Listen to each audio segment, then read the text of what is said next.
You're watching Let the Quran Speak, and now we answer your questions. Please visit our website, QuranSpeaks.com, and ask your questions there. Dr. Shabir, the question we have is from someone from Brazil. He says, I'm from Brazil. I have a problem that deeply saddens me, and I hope that you can give me an answer. I'm considering converting to Islam. My wife is troubled about it, especially about the religious education of our children. She says that if I convert and try to enforce Islam at home, she'll be forced to leave with our children. Our family would then be torn apart. I was wondering if there's any way that I can convert to Islam and tolerate that my wife raises our children in the Catholic faith in order to not let our family disintegrate.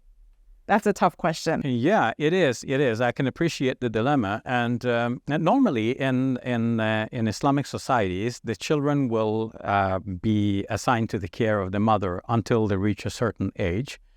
Something about 7, and then the custody would automatically, move on to that of the father. And I'm speaking in case there is a split in the family.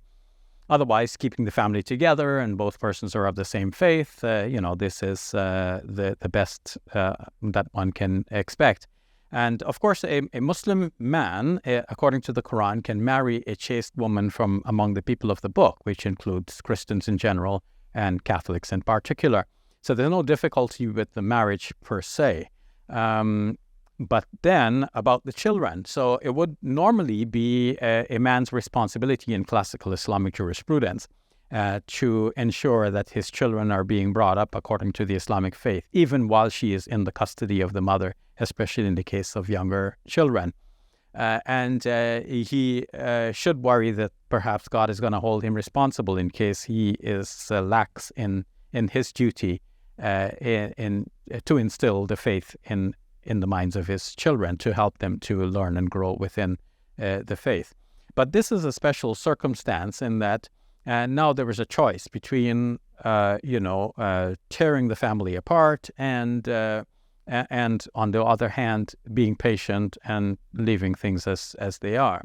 So I would stress that in the first instance, he should not delay becoming a Muslim. If he's convinced that Islam is true, and that there is no God but God, and that Muhammad, peace be upon him, is the messenger of God, then he should forthwith declare his faith in Islam, take the Shahada, and start practicing the faith of Islam to the best of his ability.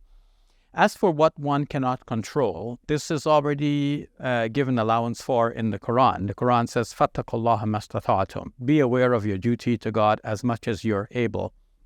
And it is mentioned in Hadith that the Prophet, peace be upon him, said, if I command you to do something, do of it as much as you're able.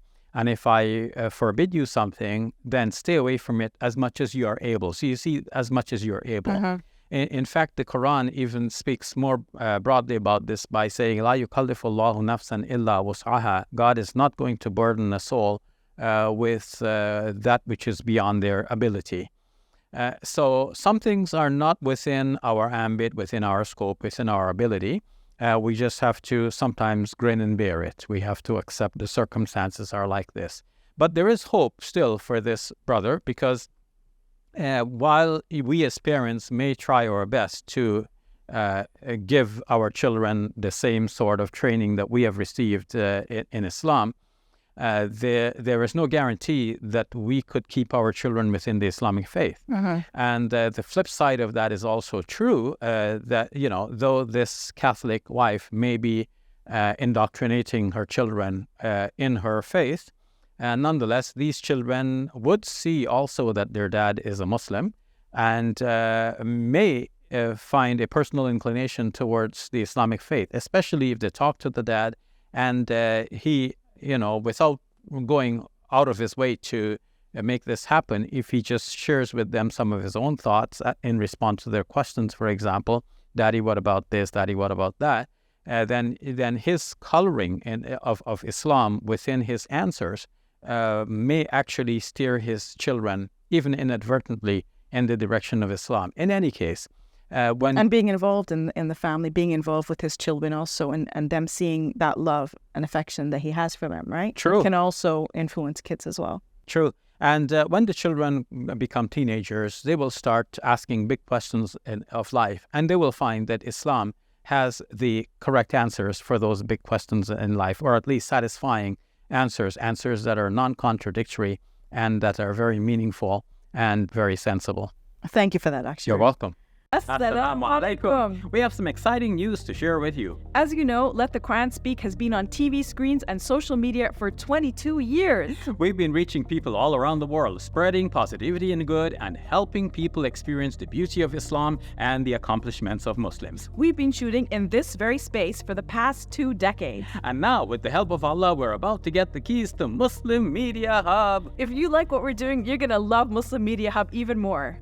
Because it's the next step up. Think new TV shows, podcasts, social media content, and films. It will have new talent, more youth, and a lot more space and resources to do what we love. Spread the message of Allah. Our Muslim Media Hub costs $2.4 million. We must close on this building on October 16, and for that, we need to raise $300,000. How will we raise $300,000? Easy, Safiya. All we need is 300 people to give $1,000 each. If you can be one of this select 300, that's fantastic. Otherwise, please give whatever you can. Every dollar counts. It's our collective responsibility to share the message of Islam with our fellow human beings.